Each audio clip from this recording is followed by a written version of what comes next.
these are the door pull armrests for the Jaguar XK150 models, so that's applicable to the open two-seater roadsters, the drop head coupes and the fixed head coupes, and they're also fitted on the early E-type models, so that's the open two-seater roadster, the two-seater fixed head coupe, but none of the 2+2s, they use different ones.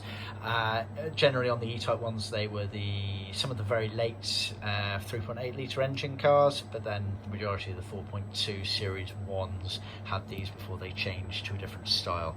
So these have been fully trimmed up in vinyl in the new tan colour. We can also do in leather if you prefer. And then they've got the moulded grey plastic on the bottom there, they've got the chrome strip going around, they've got the rubber on top there which is trimmed, all ready to go into your car.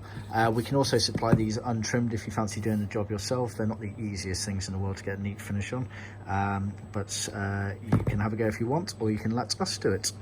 So you get a pair of those sold individually. They are also an optional extra in the trim kits, so bear that in mind. The trim kit includes the material to recover these as standard, but it does not include brand new units, so they are an optional extra.